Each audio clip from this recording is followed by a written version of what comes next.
Now I request Ashutosh Pandey sir to give his brief insights on the topic impact of COVID-19 on Indian economy, opportunities and challenges. Now please come, sir. Thank you, Jimmy sir, for the invitation. Am I audible?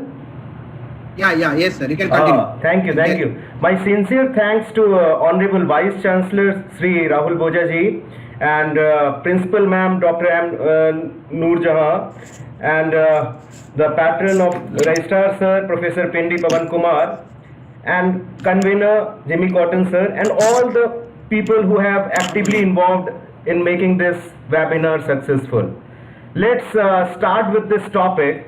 My topic which has been given to me, Tiwari sir has beautifully explained and his experience counts. So I would give a brief idea about the other things which would be, I think it would be beneficial for the students. So I'm sharing my PPT. Please let me know if it's clear. Okay.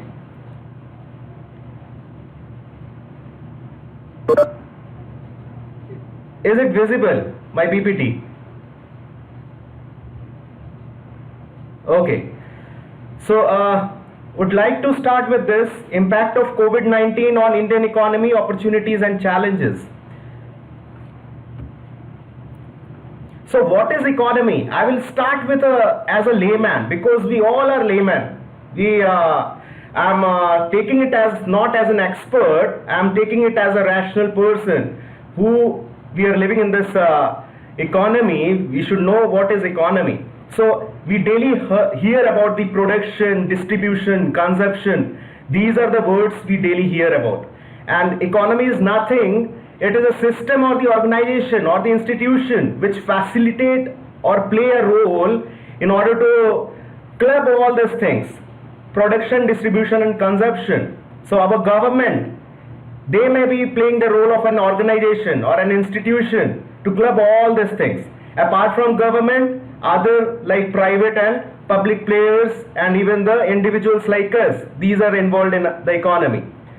So how will we measure this economic health? I will go with the GDP. So if we say GDP is a gross domestic product which represent the total monetary value of all the final goods and services produced in a country. So this is the measuring yardstick for the economic health of a country. So if we look into the GDP of India, India is in the rank within the top 5 most country. Like if you say that US is the topmost country have on the basis of GDP, China, Japan, Germany and then India. So as we know, the Indian GDP, the economy is of 2.9 US dollar trillion. If you convert it in Indian rupees, it will be coming near around 200 lakhs crores of rupees. Okay, so if we compare with other countries like US is having 21.4 US dollar trillion, approx 1600 lakhs crores of economy. So in comparison to US and China, India is far below. But still, we are hopeful and we are saying that till to 2025 we'll be having a 5 trillion economy. But this COVID has disrupted the market. Let's see what's the difference which has been done to the market. If you see the growth rate of GDP growth rate, right from financial year 16, it was 8 and in 20 it was proposed to be 4.2. But as per the current scenario which we are seeing, the COVID situation, many of the rating agencies like CRISIL and World Bank, many of the institutions, they have forecasted that India would be having the negative growth rate and the growth rate would fall at -5%. So this is a worrisome situation, but it's not only for India, it's a global situation. But we are talking about the India, so we should know about this GDP growth rate, coming GDP growth rate. So what are the if we understand the economy, it's all about the demand and supply. It's all about the money which we have in the hand. If we take a common example, we are in our day-to-day life, we are dealing with economy. If we take our the example of home, our mother, father, our parents, they used to manage, or we used to manage the economy. For the students, their mother, father are managing the economy. They are preparing the food, they are paying the bills, electricity bills, or the transportation fees, or the education bills. So these all are the part of economy, but they are not charging from you. But the same thing, when it is charged, it becomes the part of economy. So similarly, government is playing a role of parent, and other public and private companies are playing the role of parent in order to manage. But if you see this India's external debt, we are dealing with the international parties. We are not, we are living in the global economy, globalized world.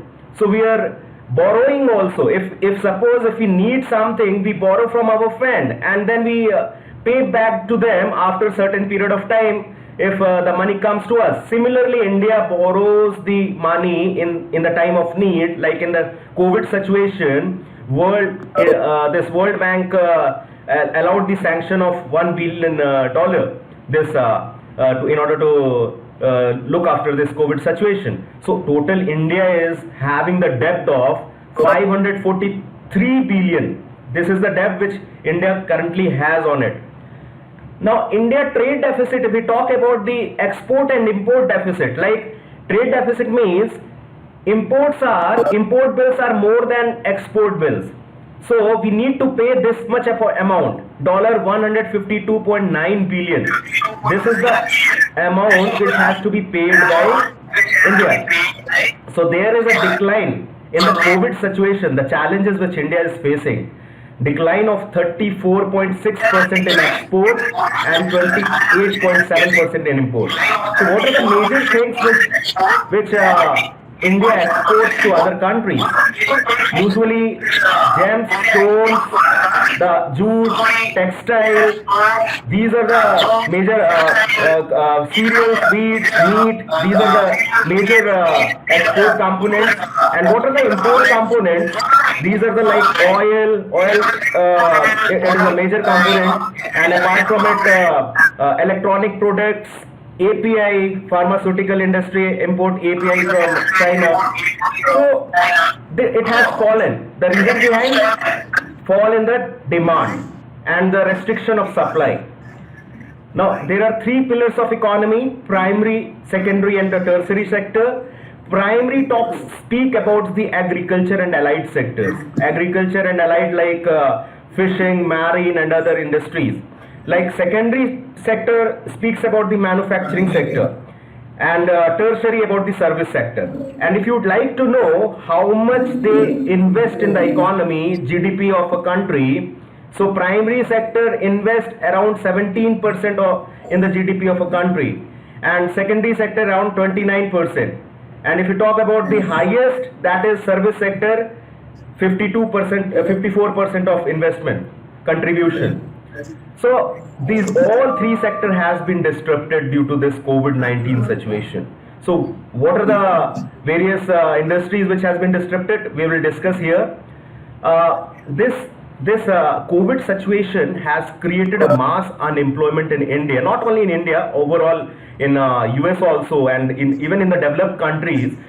In India, our data says that around 14 crores of people has become unemployed in various sectors, whether it's a primary, whether it's a secondary or tertiary sector.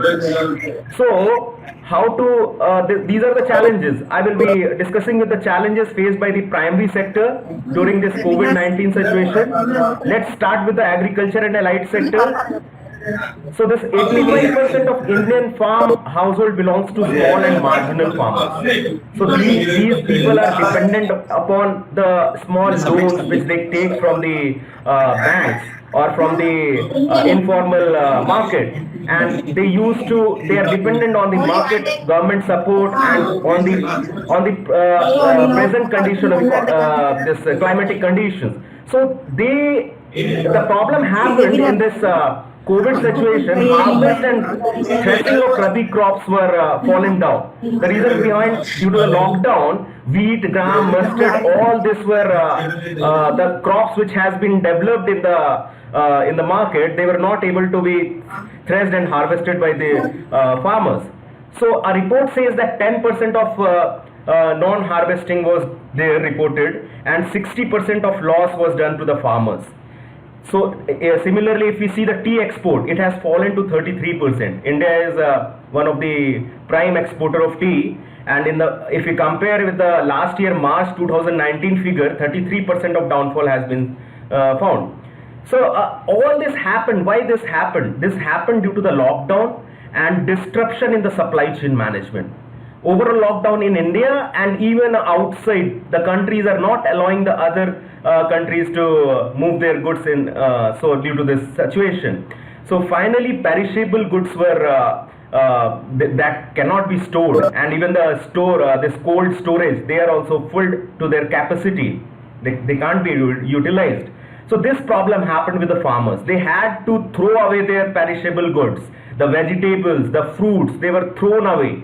They didn't have the market. So this was the major problem faced by they didn't have the money to invest. So finally government has started playing the role, and they have connected the farmer to the mandi, the market yard. So the whatever harvesting has been done, it has been connected to the various market yards in order to timely accrual of it. So what are the other things? What are the package reliefs which Indian government has provided to this primary sector? Recently we have seen that government has provided 1.7 trillion, 1.7 lakhs crore rupees of package to the agriculture sector, and this PM Kishan scheme, the direct benefit scheme, has been transferred to the marginalized farmers. Though this seems to be pity, but it is helpful for the farmers for earning their livelihood. Raising the wage rate, the Manrega wage rate has been increased from 220 rupees, from 180 to 202 rupees, and the guarantee is provided by the farmers. And recently we have heard about the Pradhan Mantri Garib Kalyan Yojana. So this Yojana has been brought by the PM in order to look after all the farmers who have migrated from one state to another. So these are the marginalized laborers who has been affected due to this lockdown. They are looking after, the government is looking after them by this, and cash and food assistance has been provided to the laborers and all other people who were affected due to the lockdown for the next 3 months of the time, and moratorium on crop loans has been provided with the bank institution up to the, and 3% concession is provided up to the loan of 3 lakhs. So these are the few in this reliefs given by the government. What are the challenges faced by secondary sectors? I will bring up some of the secondary sectors. We'll talk about the auto industry. So auto industry was already lacking behind in during the last year in 2019. If we see lots of packages, stimulating packages were given by the finance minister to the auto industry, but still it was lagging behind. The major reason was coming up of BS6 implementation. The other manufacturing units which were having BS5 model of this engines, that was not allowed now. BS6 was the new engine models. That was one of the government restriction, and apart from it, GST was also one of the reason. But I would like to bring how they are facing the problem. They are facing the problem due to the lack of innovation. This auto industry is facing the problem not due to the lack of demand or lack of this BS6 or lack of the GST. They are facing due to the lack of innovation. Now I will give you the example of innovation, how this happened. One Chinese company known as MG Hector that came last year in India, and it is a British alignment company. It has a partnership with the British company, and it has launched its motor in last year, and that Chinese company was able to gain the booking in advance from all the Indian people. What's the reason? Other companies like Indian companies like Maruti and others were lagging behind. Why this MG Hector has gained so much? So the reason comes from innovation. They have innovated their car. They have brought the features of artificial intelligence by unlocking the key or by monitoring your car engines, your health of car engine. You can monitor by the app base and all, and the performance is more increased. So these are the innovation people are liking, and if you see the recent, this was the last year situation. If you see the COVID situation, you might have heard about the figure of Maruti. They were not able to sell even a single car in the last 2 months. So I will come with the figure of Hyundai Creta. Hyundai Creta has launched its new version, and it has crossed 21,000 mark. It has crossed 21,000 marks of booking, and the variant lies, the motor, this car lies between, the SUV lies between 9.9 lakhs to 17.20 lakhs. And why this 21,000 in the situation? You may think that in this COVID situation also people are booking even after the job loss, even after all the negative situation sentiments. How this is possible that Hyundai Creta has been able to? So the answer is innovation. Hyundai Creta has a powerful motor, brand, and innovation of AI, artificial intelligence, he has brought in the same thing. So other companies need to learn from this. Okay, so this was about the auto industry.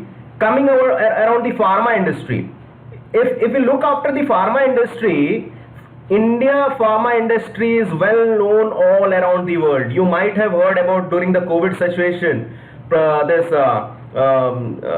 Trump, US president, he was dependent on India for the delivery of hydrochloroquine tablets during March, I think, March, April. So other countries like Australia, France, Spain, they were heavily dependent on India. This was the proud moment for India, but the restriction was placed by the Indian government in order to export all this medicine due to the huge requirement in India itself.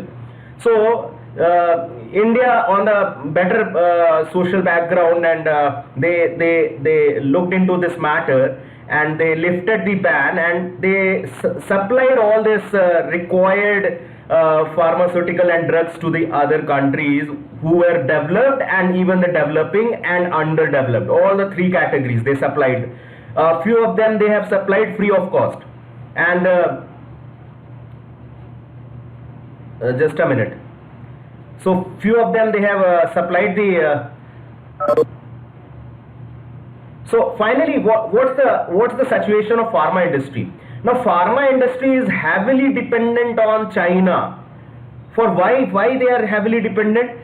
China has the capacity. They are dependent on the raw materials. Like what India does, they bring the raw material from China, and 85% of this raw material known as active pharmaceutical ingredients, API.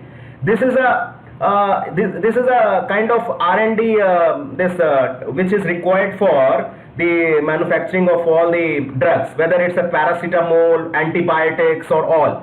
So 85% they are dependent on China. It doesn't mean that India doesn't have capacity. India has capacity, but it has not utilized it. The reason behind, what is the reason why it has not utilized? Because China was able to exploit the economy of scale. They have cheap labors. They use it, and they supply the same ingredient in the very low manner, in the very low cost. And if the same API is formulated in India, it is way costly. So that's the reason India is too much dependent on China. So now this dependency has to be taken over, because the things are now moving ahead. The China-India relation, you can see, and even the sentiments are going negative all around the world. So recent example I will give of the Glenmark. Glenmark has manufactured tablet FebiFlu, which has been launched 2-3 days back, and you will be glad to know that this API has been developed in India itself. It is developed in Shimla, Himachal Pradesh, Baddi region. So we have this unit plants, but they are not utilized at the full capacity. Till now they have been utilized up to 25 to 30% capacity, because we are dependent heavily on China. So now they have developed this FebiFlu tablet in order to treat mild and moderate corona. Though there is no foolproof treatment for corona, but this FebiFlu is developed, and the tablet costs 103 rupees per tablet. So this is one of the development of India. And if we talk about the India fuel demand, In April 2020, it has fallen 46%, up to 46% if we compare with the last year. And this consumption of fuel is lowest since 2007. And the cooking gas has risen, the sales of cooking gas has rose. The reason behind all the people are within the lockdown, so it rose to 12%. And a company, International Energy Agency, says that annual fuel consumption will decline to 5.6% in 2020. So this is the overall pharma and energy sector. Coming to the solar power sector, this solar power, again India is heavily dependent upon for the raw materials, for the solar panels, cells and modules on China. Around 80% of the things are imported from China. So this is also one of the setback for India solar power industry. If you talk about the retail industry, it contributes to 10% to India GDP and 8% to overall employment. So this industry has faced a situation due to the labor shifting from one city to another. So they are facing the labor crunch now. This is the major problem. Though demand is high, the consumer demand is high. The production mismatch of supply chain, and this has created the loss. So coming towards the tertiary sector. Tertiary sector talks about the service sector. So the huge loss is to the tourism and hospitality sector. Why? If you talk in the figures, tourism sector contributes towards 20 lakhs crores of towards to the GDP, 10% of GDP. So if India's GDP is 200 lakhs crores, 10% of this money is contributed by tourism and hospitality. So this has come to the halt. Now tourism from last 3 months, whether we talk about the domestic tourism or foreign tourist, inbound tourism, this has come to the halt. And this is India facing too much crunch. Aviation sector, if we talk about the aviation, airlines, airplanes, so it contributes up to 33,000 crores and it supports 1.7 million jobs. Lots of people from the frontline employees to the pilots, even they have lost the job, not only in India, also in the world. Yesterday I was listening to one of the news, one Taiwan or some, I think Taiwan it was Thailand or Taiwan. So one pilot has been earning 4.5 lakhs per month in Indian rupees. He is out of the job and now he is supplying the daily need. He has become a kind of grocery and store supplier in order to earn money. So this is the situation happening. Aviation sector is facing the heat. Aviation sector, people are like avoiding to go from one place to another. Now it has been opened, but still it's facing the heat. E-commerce is on rise, though it has been restricted by government during the lockdown. Only the essential products were allowed to be sent from one place to another. But now it's on rise. Everything has been, even the grocery, like the products like daily needs products were sold by this e-commerce industries. Amazon, Flipkart, and even the companies, food retail companies, online food retail companies like Zomato, Swiggy, they also moved into this business. So this was one of the hope for them. Now, what are the silver linings? If we talk about the opportunity after COVID-19, how this movement has gained for some of the people. Let's move ahead and discuss about the Jio's investment. Reliance Jio. So, we know about the current situation that 1 lakh crore has been invested in this company. This company has created a history. It has been launched in last 3 years. It was launched, and no one knows that it will create a disruption in the market, telecommunication market of India. Earlier, Airtel was having the highest brand, but this Jio has taken over this. Now it has providing the services at the cheap cost, and now if we see what is happening, the oil investment is going down. the global oil cost is moving down. So Jio is looking after the data. So the smart move has led into the foreign direct investment by Facebook, Silver Lake, Vista Equity, General Atlantic, to name a few. These are the few companies, and the companies come from various countries like US, France, Australia, Saudi Arabia, Dubai. These are the countries which are investing in Jio. Now, foreign exchange reserves during this time has increased. It has increased. Now the current foreign exchange reserve is US dollar 507.644 billion. So what is the good news about it?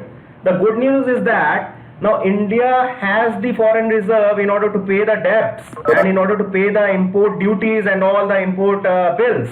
So though we need to worry because debts are rising, but we have the reserve. Now next is education moving online. So it has created everyone. Those who were not tech savvy, they have become tech savvy, and the companies which were in India, the major education companies which are online, it is Byju's. One of the companies, Byju's, Bangalore based, and if you look about other companies which are already in the market, the foreign companies, they are edX and Udemy and many others. So there is a rise in the online education. The people, the education industry, whether it's a school, whether it's a college, whether it's a company, they have adopted this. Now I know many people, the freelancers. Where is the scope behind the freelancers? They are earning in the lakhs of rupees. They are earning in the lakhs of rupees by taking online classes and delivering the lectures to 100 or 200 people, and the amount which they charge, they range between 500 to 2000 to 5000 rupees per course module. Similar attempts are being made by the education industry. The colleges are coming up with the crash courses. They are trying to bring the students online, and this is a good news. But apart from it, we can't heavily depend on this online education, because classroom is the essence of need. The personal touch is required. The face, the teacher is required to explain the concept. There are certain technical glitches online. There is a limitation of online.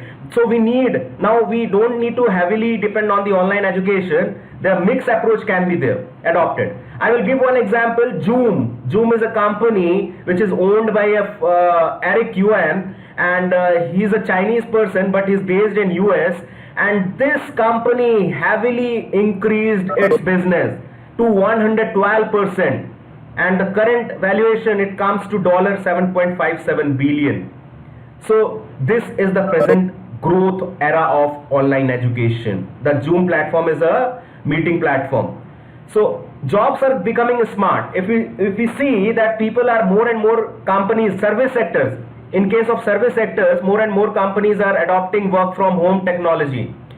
They are paying their work. Even you will be surprised to know the recruitments are also happening online, and the induction process is also happening online. The person is the selected person is sitting back at home, and they are introduced to the company's CEOs and other managers online itself. So this is a new trend coming up. TCS has said that in the next coming 2 years, they will move 90% of their employee online. So this is the next trend which are coming. If we see about the entertainment industry is like the growth of OTT platforms, online entertainment platforms like Netflix, Prime Video and many others, Amazon Prime. These are the companies which has increased their valuation. Within the lockdown, you might have heard that the bandwidth the government requested the companies to reduce their bandwidth. YouTube, if you are surfing from the mobile, the bandwidth was reduced due to the pressure on it. So finally, the companies, movies like one of the movies like recent movies of Amitabh Bachchan, it was launched on OTT platform Amazon Prime, and one more movie which had to be launched, 150 lakhs. It was purchased of the license was purchased for 150 lakhs. So this is the next trend going on. It might happen that for the next few days or few months or few years, we will stop visiting the halls, cinema halls, and the cinema halls will come to our place, in our office, in our home. So next, textile innovation. Recently, 2-3 days back, I heard a news that now Gujarat textile industry and many industry which were exporting the products, they are now making antibacterial and antiviral clothes. This is the new demand. This is the new innovation. Now, if you wear this type of clothes, now the chances of wearing the PPE kits is not required. Means I think it is a next trend. More innovation is required, more development is required. Government has approved this antibacterial and antiviral clothes. Now the company like Arvind Mills, they are manufacturing it. And even the product line extension we can see. The companies which were manufacturing the clothes, jeans, trousers, ready-made garments, now they have taken permission from the government and they are manufacturing 2, 3 ply, 4 ply masks. And the companies, the ITC and other companies which were producing the soaps and other things, they have increased their they have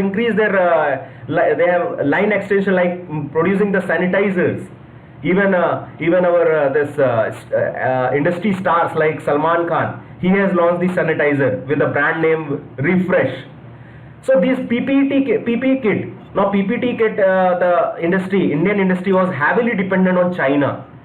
And you will be surprised to know that after getting the approval from World Bank, now it is the exporter of PPE kit. Now India is exporting the PPE kit to the required countries, all other countries, not importing it. Now pharma industry growth.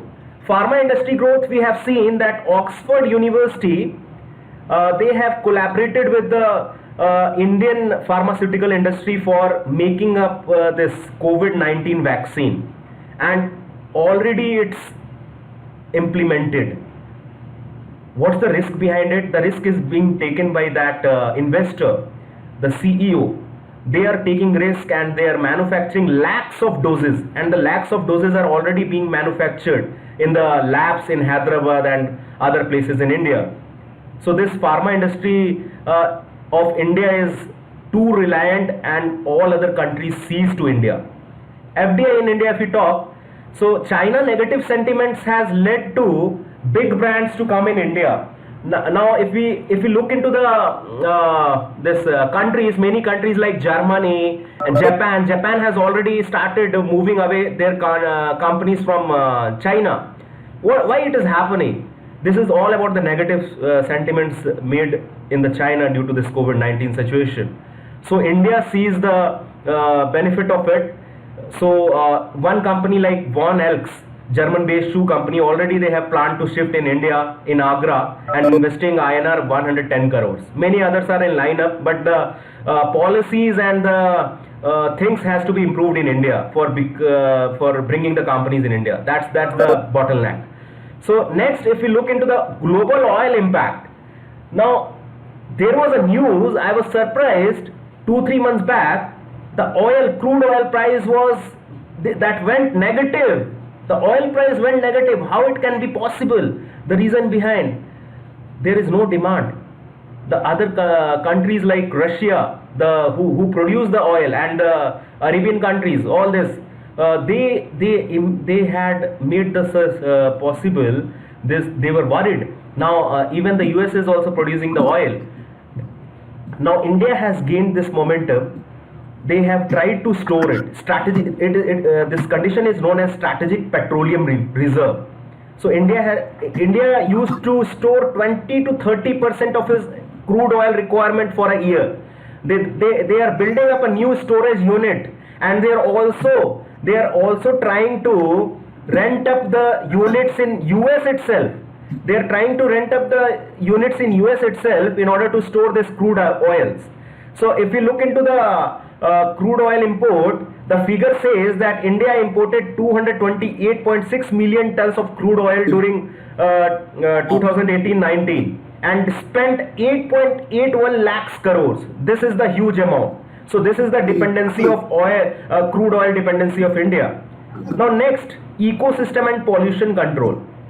So few years back I heard that government of India invested rupees 20,000 crore for Namami Ganga Yojana. Now, if we see in this lockdown, that Namami Ganga Yojana was in progress, but it was not working out. Though some implication were shown in this Kanpur region and in this Varanasi region, but overall the impact was low. But in this 3 months lockdown, we have seen the clean Ganga. If we can see the Haridwar, Rishikesh, this even the Yamuna in Delhi is clean now. So this has been done due to the reason of COVID-19. People have stopped traveling, transportation was stopped. So though it has bring a quality atmosphere, but there is a worry that how long it can hold out. Means if the economy is open to the full capacity, will the situation be same? So there is a need to look after it. So example of one of the ecosystem improvement, we can see that Delhi dropped, the pollution level dropped by 16%. So these are the overall situation. Thanks for listening to me. I hope I have been able to give you the insight of this COVID and the opportunities. Thank you.